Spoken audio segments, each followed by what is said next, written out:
Explore a surreal dream world. Face the challenges of mind-bending perspective and depth-based puzzles. Find a way to wake up. I'm Evan from MindMine, and this is Superliminal by Pillow Castle Games.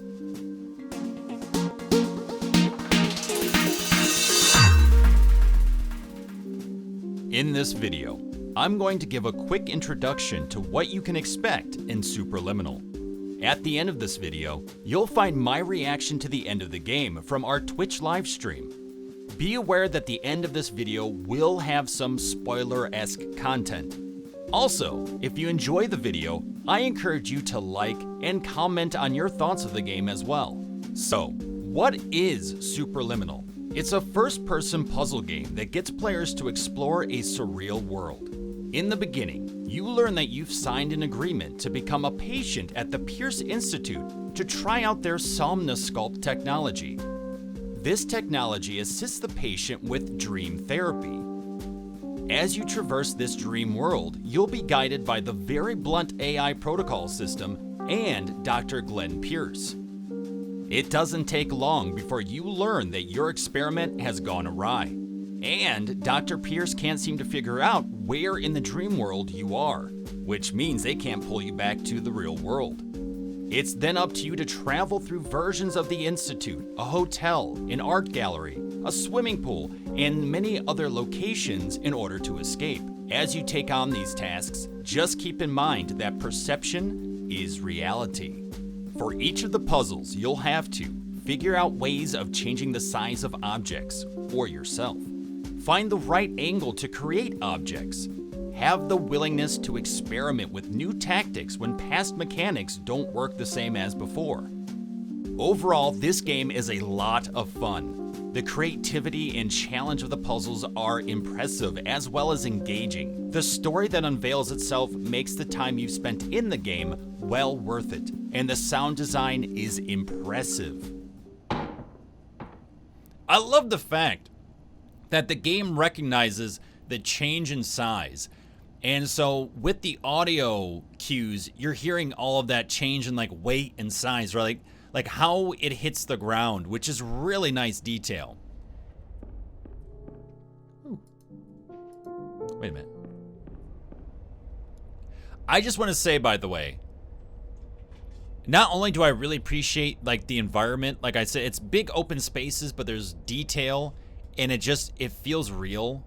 Like, you know what I mean? Like they've done a good job of making it feel as realistic as they can for this style, right? For what they're doing with the art style. The sound though, like just listen to it. You're in the hallway. The sound gives a sense of a big open space, right? No sort of, what do I want to say? Like no sort of like noise blocking or anything like that, right? We've got the steps, we got the echo, the kind of surface we're hitting. But we hear airflow, right? And we hear the machine, the soda machine. And the buzz of the soda machine. And then as soon as you walk into this, again, more compact sort of space, that airflow disappears, that weightiness of that environment is left behind, and you're put back into here. There's some really good audio going on here. Really, really impressive, like to a level that you actually almost feel the audio. Now, before I share the reaction to the end of the game, if you're interested in checking out Superliminal for yourself, check out the links in the description section of this video. Superliminal can currently be found on the Epic Games Store. It'll also be coming to Steam, PS4, Xbox, and the Nintendo Switch. Also, if you want to be notified of more videos like this, make sure to subscribe and click the bell icon to get updated whenever more videos go live at MindMine. Now, it's time for the ending reaction. If you're looking to avoid spoiler-esque content, you've been warned. Wow, wow, wow, wow.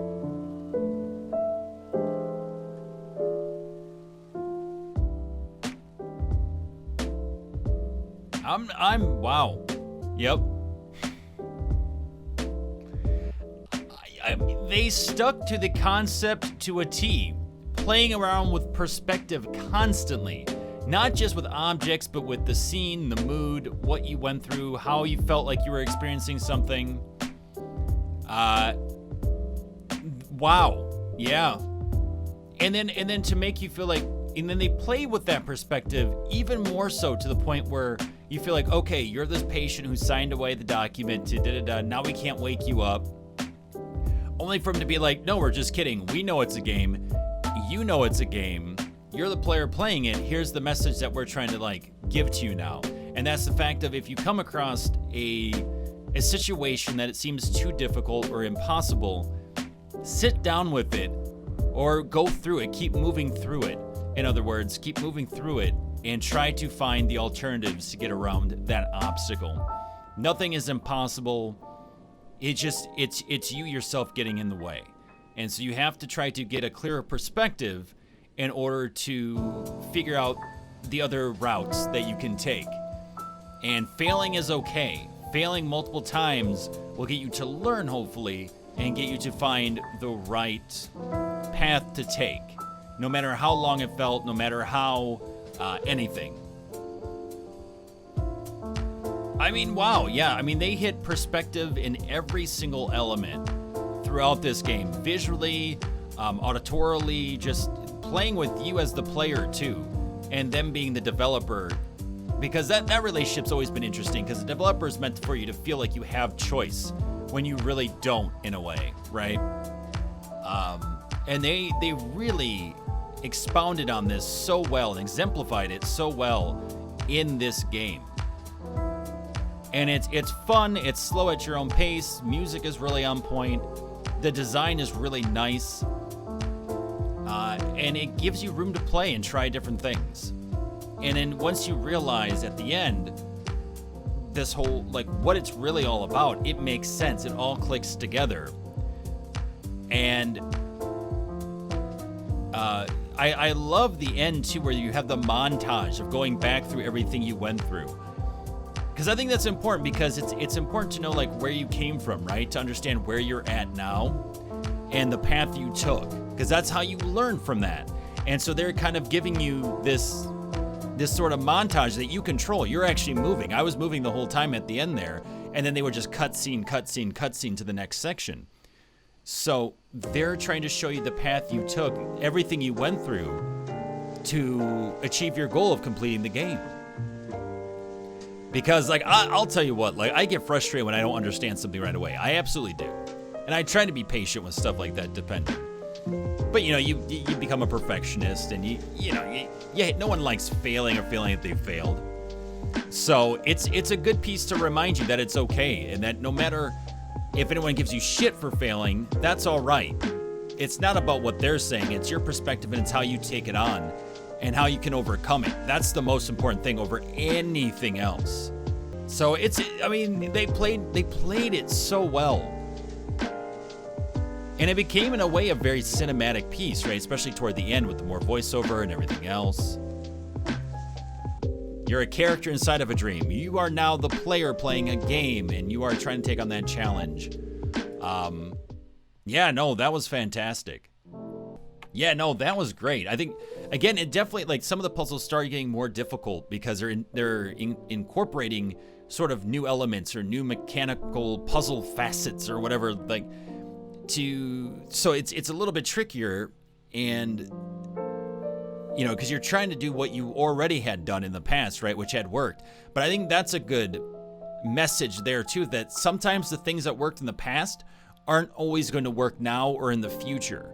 So it's up to you to, again, learn and adapt, because as they said, life is not going to be easy. So it's up to you to go, well, shit, I've already tried these things that did work. Okay, now we've got to learn something new.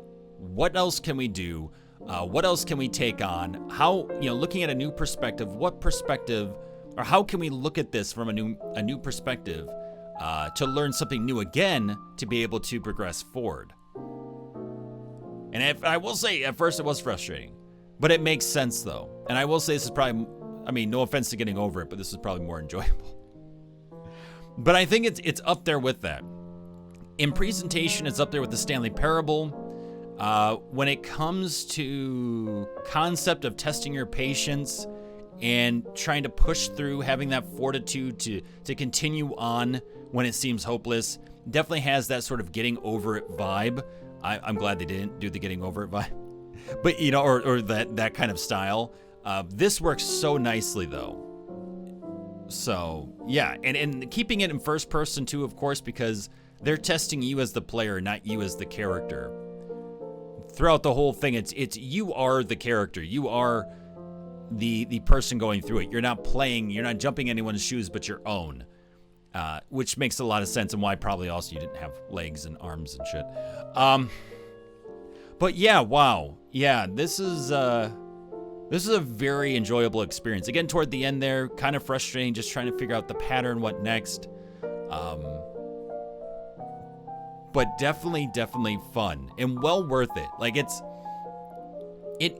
a game that you can struggle with some of the puzzles, and at the same time, once you get to the end, you're like, you know what, that was worth it. I don't care how much I was like swearing in my head, getting frustrated. Like, it was worth it just to get to that. So it's like, in a way, the game gave us an ending, and the ending was well deserved and felt good.